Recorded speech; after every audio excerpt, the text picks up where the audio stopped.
Hello, everybody. Welcome back to the Trick Pots of Joy. You hear me there? Okay, there we are. Hello, hello, hello, everybody. Welcome back to the Trick Pots of Joy. Goes TV on this beautiful Tuesday night. There's my Goza Bell right there. 40 days of peace for anxious creatives, entrepreneurs, empaths, artists, artistic types like you and me. I meet one of the joys that I have of working with so many musicians and artistic types, creatives, entrepreneurs, is that I hear their stories of anxiety, of fear, of worry, of panic, of manic depression, of bipolar, of the ups and downs. And all those words, I really can't stand any of those words because they sound like it's some sort of out of body or some strange thing. It really is just being a creative, isn't it? Anybody know what I'm talking about? Put a one in the chat below if you know that that's just being a human being. And really, well, and it's being us, right? And in many ways, through all of my counseling and training and education and all the rest, I'm a licensed mental health coach and, of course, a licensed minister and pastor and all that stuff. I've learned that those of us who are lovers, empaths, people of the heart, the 2, 3s, and 4s in the Enneagram, the achiever, the compassionate or the compassion person, and the individualist or the artist, we are the people of the heart. Everyone, of course, we are all people of the heart, but there are certain people of us, certain of us, that we struggle. And I don't even want to say it that way, but we just we're empaths. We are highly sensitive individuals, HSIs, can't even talk, HSPs. Part of, by the way, of being anxious is that I feel like we have to, as artistic types, be perfect on camera or be a certain way on camera. I used to be a very hypey person on camera, trying to just be something that I'm not. I've come to myself, to my center, realizing that I'm actually a very empathic listener. And I'm not a CEO. I am a coach, a listener, a lover of people and of feelings and of ideas. And, it's too bad that I think for all of us who are this way, spiritual people, you could say, that it all gets put into your emotional damage kind of category. And then, of course, on top of that, the fact that we are damaged, right? Then it can become this stigma. And then if you're a male or if you're a Christian or if all these things, and it's stigmatized even more. How many times have you been in a room or in a group or a church meeting and you felt like you could just be authentically anxious, fearful, worried, having mental health issues? I am a mental health. I have realized I am highly neurotic. Like everything that others go through, I think I'm going through it. And this is a gift. It's being highly empathic. And it's beautiful. Back to 2, 3s, and 4s. We'll get to the devotional here in a second. We're going to go through Jesus Calling book and an Instagram page that is so amazing. But it might be your husband, it might be your child, it might be your wife, it might be you, it might be your friends who are highly empathic people, highly sensitive people, introverts. Not everyone, you don't have to be an introvert, but definitely. I remember a book called Quiet by Susan Cain. Yes, she wrote about 10 years ago. Man, it changed my life. Like, the world is too noisy for us empaths. We live and breathe empathy, emotions, feelings, love, kindness, peace. But this world is not made for us, is it?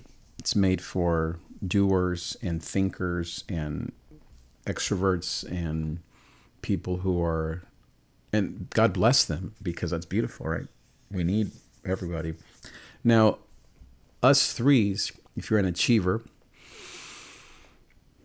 we all hide from our feelings and our true self, but the 3s hide our emotions and our heart. Really, it's living from our heart. We hide living from our heart because of fear and woundedness and who knows, trauma, PTSD, childhood stuff, you name it. Through achieving. The twos hide their true, let's call it vulnerability, or their true childlike faith through caring for others. And then the four hide their need for love through being unique and not wanting to be where everyone else is. I literally had someone the other day tell me, I don't want to go to your studio because everyone goes there. That's a four. And it sounds amazing, right, to the person, like, oh, I want to be so unique and I'm just so different. But really, you're running, and your woundedness. This is what we all do. Your wounding, meaning your need for love, is being masked by individuality, by you being different.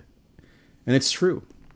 We all are different and unique, but inside, what I've learned as I go through life and through the years, as I've gone through what many people call the abyss or the atonement or Gethsemane, talking now hero's journey, I'm coming out on the other side of it now at midlife, realizing that I never wanted to achieve or be a CEO or be a leader or a boss. I never wanted that. What I wanted always is to love. I hid behind achievement, just like the fours hide behind individuality, or the twos hide behind caring for others. We hide behind these masks because they protect us somehow from disappointment, discouragement. I had someone tell me, another artist, again, this is a world that I love and breathe. I love you as an artist. Maybe let me just say that I love that you're an artistic type. I accept you without judgment. I am you. And by the grace of God, I've been through much training and love and experience and mistakes and I've led many retreats, that I am here to now assist you with compassion and empathy. I want nothing more than to lead retreats and small groups on Zoom, in real life, in person, about this topic of the heart of the anxious artist, the heart of the worried mental health, artistic temperament, and to help you, to help ourselves get to a better place. And I don't even know if that's really the point. You know what? It's not to get to a better place. It's just to simply be acceptable to each other and to be okay being ourselves. And then, yes, of course, to guard ourselves from going down too far down. That's something my father-in-law always prays for me, is that I won't get too low. And I think that's a beautiful prayer. If you are married or you have friends or family that want to pray for you, ask them to pray that you don't get too low. You're going to get low. I love this one for also Ian Cron. He says that we, as the heart types, we are comfortable whistling in the dark. And that's so true. I am so comfortable whistling in the dark, whistling with others in the dark. I'm not afraid of dark or non-happy thoughts. And when I talk to someone who's not in the heart triad, they often want to fix me. You know what I'm talking about? They want to tell you to be happy because of their own anxiety. They don't want to be around people like us that are comfortable with darkness. I don't mean evil. I just mean with blue, anxious thoughts. As long as I said, we don't get too low.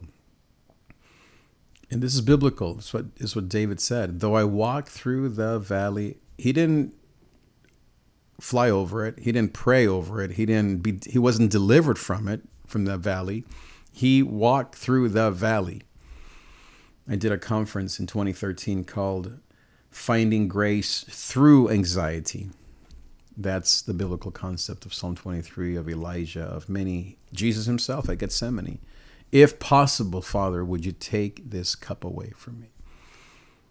If you don't think that's anxiety, fear, or worry, I don't know what you're drinking. This is my passion. This is what I write about, sing about, talk about. All I want. There's this man, Michael something, Michael I don't know, I forget his name. He wrote a book called, I have it here. I read it. It's beautiful. Beautiful. It's called The Untethered Soul. And he built back in the 70s. He's kind of a hippie guy. He built a center called the Learning of the Universe or the Universal Center. It's a hippie thing, kind of like a manifestation thing now we would call it. So I don't mean that that's the theme I would go over or go talk about. But what I love is the idea of building a center, and really my home in this space, these streams is my center, because I love my home and I have people here all the time. So, but I guess what I'm saying is I would love to actually build a center in New Mexico. I remember Richard Rohr. I don't know if he built one, but I know he works at a Center of Contemplation Center of Contemplation and something, peace and spirituality. He's a Catholic priest, Richard Rohr, look him up. He also speaks in the Enneagram. But he works at a center, a retreat center in New Mexico where they do prayers. And it's not a monastery, although I've been to many monasteries. And they have been the most formative experiences in my life. I've done it with friends, pastors, I've taken retreats, groups. If I could choose one thing for the rest of my life, for the next, let's say, 30 years of my life, 50 years, it would be to be a spiritual love disciple maker, I guess, to frame it, to artists, and to walk with them. Musicians are, and you don't have to be a musician, but that's usually, of course, in my world, in the church world, right? But we're talking about actors, we're talking about painters, we're talking about teachers, we're talking about entrepreneurs, we're talking about, of course, yes, singers, musicians, instrumentalists, piano, worship. And not every musician is an empath and a feeler. So you don't have to be of the heart type. My son is head type, mind, logic, and he's a musician. So not every musician understands what I'm talking about. But we know those people, right? You know those people in your worship band, in your church, in your family. So and then you don't have to even be a doer. You can be an empath. Many spiritual teachers and leaders are empaths, are empathics. Empathy means that you can put yourself in the shoes of someone else. You can walk a mile in somebody else's shoes. When I coach people, I have about 4 or 5 clients. When I coach, actually more like maybe 9 or 10 now. When I coach clients, they're really just people I love and that we connect. It's all empathic types. They're not necessarily musicians. Some of them are, but not all. But they're highly empathic. They could be creative. I have one, because we do these tests and all these things. She is creative. Her top 3 things: creative, empath, and analytical. So you don't have to, as I said, be a feeler and always wanting to cry in the corner. You can be, and I welcome you, and I'm that type. They may look very normal to you and to people, but inside, deep inside, they are barely hanging on. Not to themselves, but to this world around us. I have another friend who I also coach. He's a client of mine. He is a man in his early 30s, family man, loving man. But yeah, raising thoughts, negative thoughts. This is what the untethered and untrained brain needs to understand, is how to calm that mind. First, how to accept it as a gift. I remember I did this training years ago. A friend of mine asked me to come and speak at his church for a men's breakfast. People almost literally threw their Bibles at me because I talked about embracing your depression, embracing your anxious thoughts. Doesn't sound very traditional, does it? But fighting your anxious thoughts is really damning. It's really chaotic, and truly that's hell. You can't hate yourself. You have to accept and love and embrace yourself, and then move towards the light, towards love, hope, peace, justice, kindness, together in community with other people, without judgment, with Jesus. But sometimes friends and family, church, our own brains, sermons, preachers, well-intended, they will condemn you without meaning to. because, as I said, the world is mostly made for non-empaths. A lot of women are this way. Not every woman is empathic. Not every man is non-empathic. I often joke with my friends that I have 50% estrogen and 50% because my level of empathy and love is so high. It has its problems. It has its dark side. It has its beauty and its joy and its place of true godliness in the world. We need those artists. Imagine a world without Michael Jackson or Prince or these highly empathic, and those are like superstars, right? I wouldn't put Beyonce or Kim Kardashian in that, or Andrew Tate. Those are not heart types. You can tell right now. Of course, Kanye is, or Ye, right? But then it's so easy to say, oh yeah, judge. Oh yeah, horrible. And this is, as I said, where you have to, excuse me, you have to draw some lines. You have to have a community. The worst thing for empaths, and this is something that we struggle with as heart types, is the lone wolf mentality. Back to my friend, he was telling me, oh yeah, I want to be alone. I don't want to be with all of you guys in the studio. Everyone goes to your studio. There's all these people there.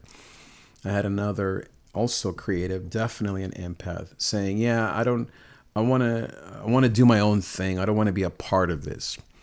But that's where we get in trouble. There's the fastest way to get in trouble as a creative empath, high achiever, high anxious, all this is to be alone. You're going to move towards sex and disruptive behavior and addictions and destruction, basically destruction, the wide path.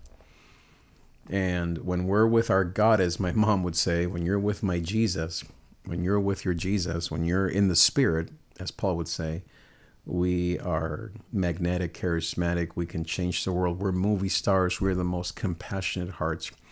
We are the most unique individuals. We are the most high achievers, the highest achievers.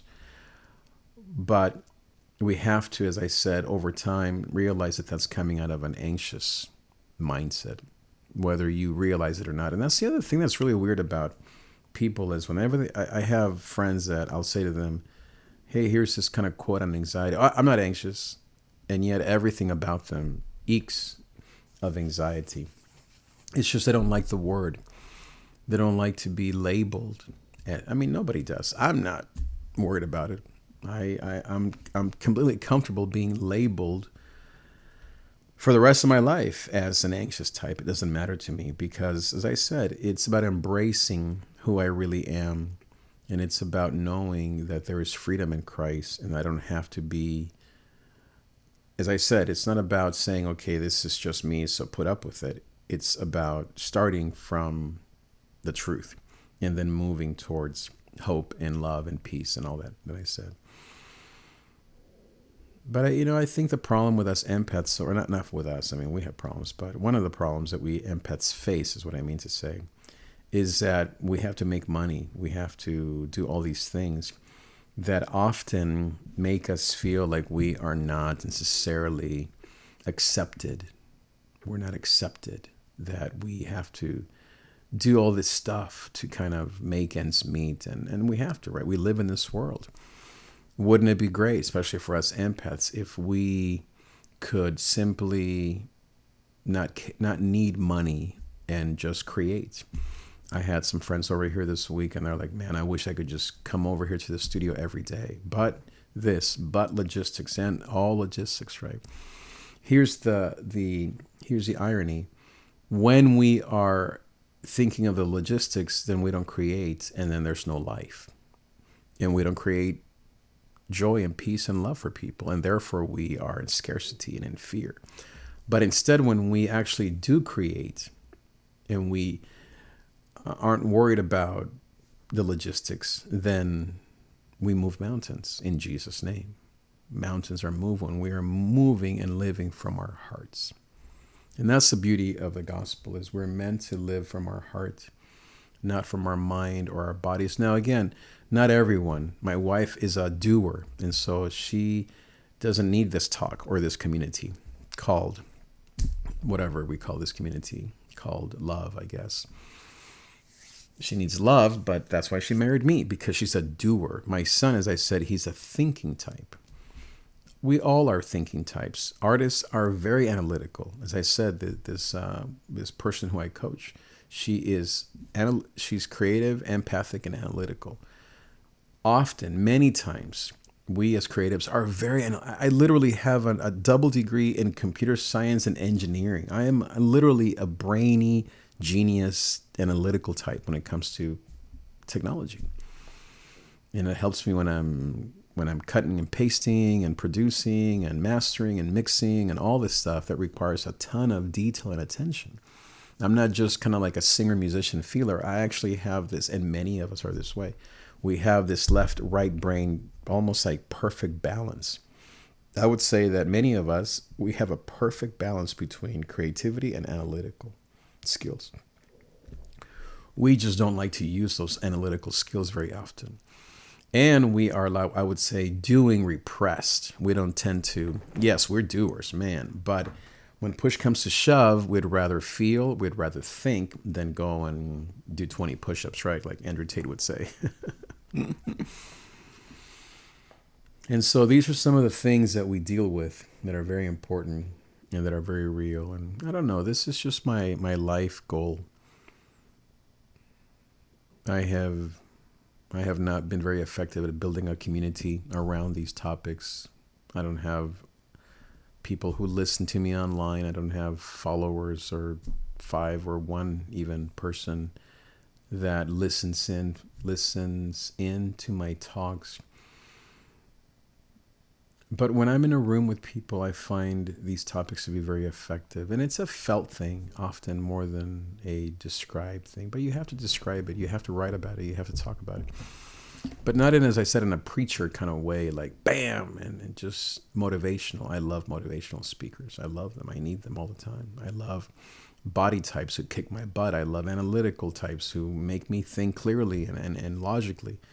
But what I need often, not always, because, we don't always like each other, right?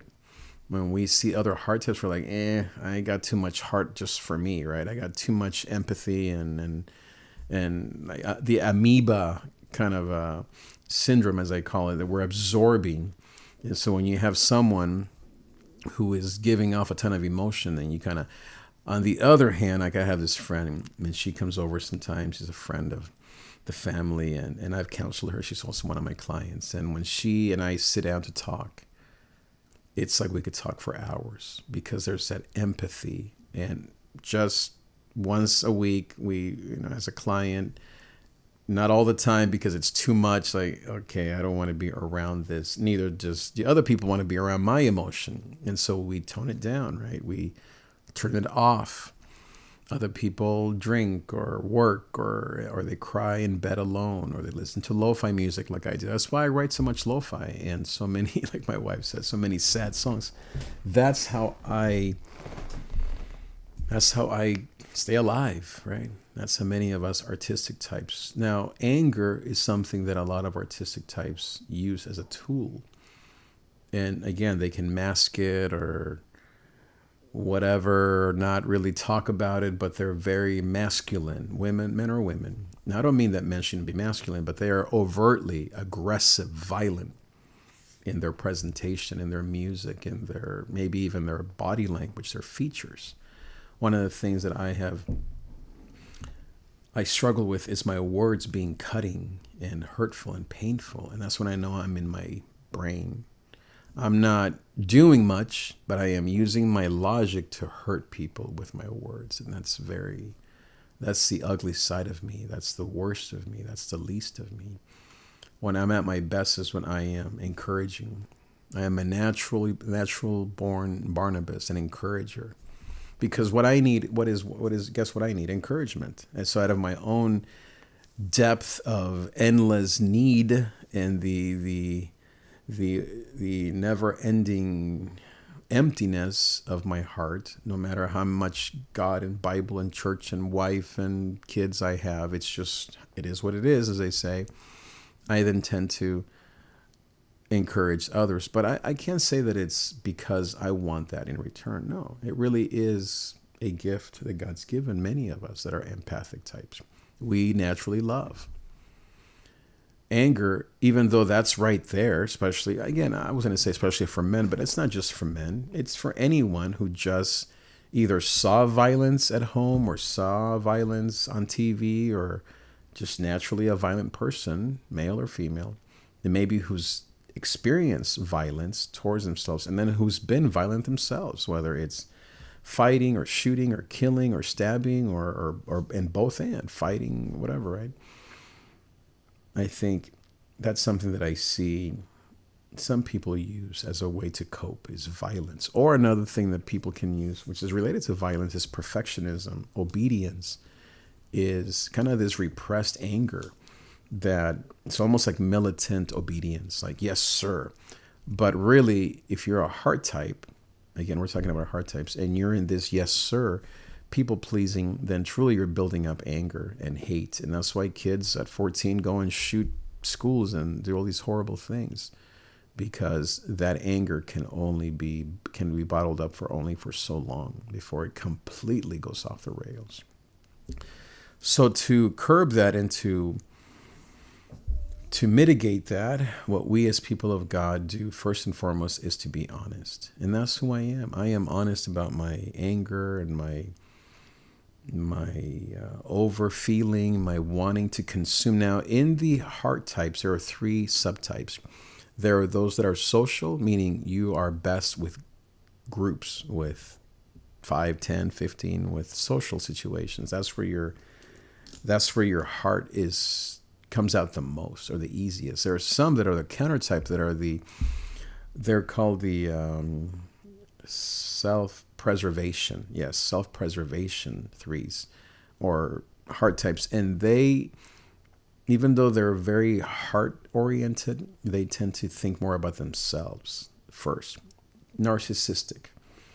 Whereas the other person maybe is, actually, I guess the social would be the more narcissistic type, yeah. I think the self-preservation type is more Machiavellian, which is mean-spirited. I have some of that mean-spiritedness. You have that? You have some of that in you? Mean-spiritedness? Yeah, there's narcissism. There is Machiavellianism, which is the mean. Then there is neuroticism. In neuroticism, and I think there's a 4th one. This is the dark triad. So there's 3. So it's only 3, not 4. And then I'm combining that with the big 5. So, but anyway, I think you can identify maybe a little bit of that. And it's good to kind of say, this is me, like 90%, 80%. And even if you fight all this stuff and being put in a box, which some people do, it's fine. It's good to be self-aware, because otherwise we think we're so horrible or we're so amazing. Or, one of the things that I think often narcissists say is, I'm humble, or I'm working on being humble. And that really is just a way to mitigate, again, true narcissistic behavior, which, hey, man, welcome to the club, right? There's no shame in that. So, but anyway, I was talking about Machiavellianism, about narcissistic behavior. Oh, yeah, so the 3 subtypes, as I mentioned, there are those that are social, there are those that are sexual, and then those that are self-preservation. So the sexual types, as you can imagine, are those who are hunting, looking to connect with one person, to hunt, to absorb, to almost like take their life and swallow it. You want to literally take their heart and stick it inside of you. You are so needy in terms of one-on-one connection with one individual. Now, it could be with 1,000 individuals, but one at a time, or maybe not even one at a time, but one. It's not 1 to 10, it's 1 to 1, but it could be 500 times, 1,000, 1,000,000 times. It's never ending. Insatiable desire for oneness. Social, as I said, is an insatiable desire for group. And then self-preservation is an insatiable desire to protect yourself, even though you're a heart type. What's the antidote? What's the solution? Live in your heart. and to move towards peace, towards community. The biggest lesson that I've learned is to move away from the vehicle, from those one-on-one relationships, from being too social and fake, being too angry and Machiavellian, being too lone wolfy, which is also another thing that I deal with. We in the Heart Trad, this is our jam. This is what we do. No matter how spiritual or how amazing you are, or how many Bible studies or recovery homes or whatever leadership positions you've had, it doesn't matter. It doesn't change it. It only gets worse with time, even with the Spirit of God. What the Spirit of God does do is it awakens you. It untethers your soul. You're like, oh, shoot, that really is me. This guy gets it. And he doesn't judge me. Number 2 is without judgment. And number 3 is grace. Grace, grace, grace. It is, as Romans 2 says, it is his kindness that leads us to repentance. When I'm unkind to people, they run away from me.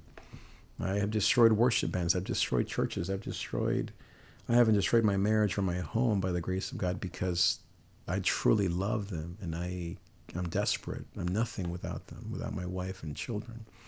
But I have destroyed many relationships because of that narcissistic or angry or Machiavellian, meaning the mean-spirited.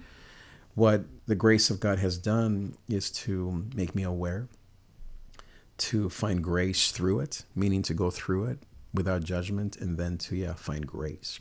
So what I also call the ACL experience is to find your adventure, find grace in your crisis, and then discover what you love. That's ACL, Adventure, Crisis, and Love. I have different tools that I use when I coach people. I coach people at $75 a session twice a week for either 6 months, 9 months, 3 months, a year, depending on kind of what they can afford and what they can do, where they're at. But I use these tools to help really just to create a place of honesty, of acceptance, as I said, non-judgment. And then I'm learning with them to not judge, to not be mean, to not be confrontational. To now, someone could say, especially in this red pill kind of era that we're in with being a true male and a toxic male and all of this craziness, I think, my family's here, I think sometimes we as males don't even know how to be men. Is it the macho Hispanic men of our parents? I didn't grow up with one of those, but typical traditionally, right, from TV and movies and such, and people that we grew up with, maybe gangs or friends or teams or sports, whatever it is. Or is it the feeler that we naturally tend to be?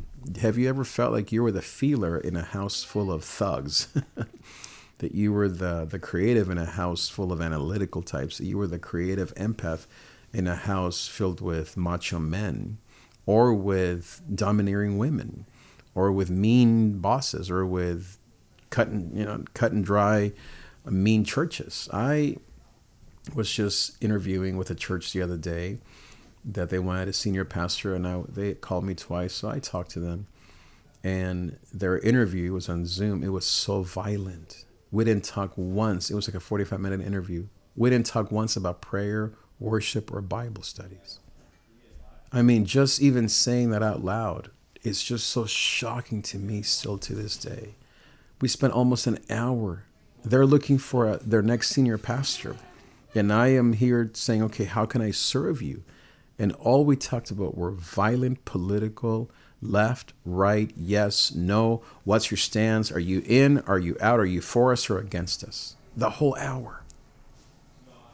And so when we are faced with such horribleness, we sometimes don't know what to say as empaths and as creatives and as feelers. We're like, wow, is that what I have to be to survive in the world? No. And so we have to have more community and a deeper sense of love and acceptance among ourselves, to know that it's okay to be ourselves, to be loved, to be broken. One of my good friends who was here this week recorded a track, and he was talking about, when in the hell is my mental health going to go away? And I thought, I was just bawling, crying as I was here recording and mixing. And it just all week I've been like weepy. Really all year I've been weepy. the last 2 years. If you've been an empath, right? I mean, if you're an empath, you probably have been empathing or anger. Again, all of us empaths, we express it differently. Either lust, anger, feelings, overworking, drugs, addictions, womanizing, hiding, spiritual, wanting to be the perfect kid, the perfect son, the perfect spiritual leader, perfectionism, and wanting to do all the things the right way. My family's having a good time out there. Wanting to do the right thing. All of that is just, it's just like Tate would say, haram. It's just trash. It's just junk. You're just being the worst human being because you're just being dishonest. I'm speaking from experience. You're being the worst human that you can be when you're just faking love, faking respect, faking honoring someone, faking obedience. You might as well just quit, leave, and just spit in someone's face, really, if that's really who you are, because at least you can say, wow, man, I've crossed the line. I would not recommend that you do these things. I'm just saying, in your mind, it's better that you accept, as I said, who you really are, our brokenness and our dark side, our darkness, and then be in a room with other people without judgment, without, I love verses, I love the Bible, but without a bunch of verses and a bunch of like do's and don'ts, unless they're verses like Psalm 23, like First Chronicles 6 and 7, like First Kings about Elijah, like John 16:17 about Jesus at Gethsemane, unless they are these empathic passages. I wouldn't read Paul. I love Paul, but he is the ultimate right and wrong kind of guy. He's not an empathic type at all, right? He's a guy who, killed people for a living, right? Killed religious people, killed spiritual people. So he has that edge. David was a lover, even though he had blood in his hands, but obviously he was a lover, even though he was a warrior. And that's what happens often. Often artists are warriors because we express our true feelings through our art, through war. Because, as I said, it's that temperament that becomes violent, but it's really just, it's like they say passion is about the heart. Passion comes from the heart. And so when you're a passionate warrior, it's because you have love. You're being driven by love, not logic, not even doing the right thing, but by love. It's like, how they say crimes of passion, right? When someone does something horrible to the ex or to the baby daddy or whatever it is, crimes of passion, because the way that person destroyed the other human being was so passionately, like OJ, right? Talk about how it's a crime of passion. These are horrible examples. My point is, and that's very Machiavellian, right? That's very psychopathic. That's very narcissistic. That's all of those things that we have in our blood as lovers and as artistic and empaths.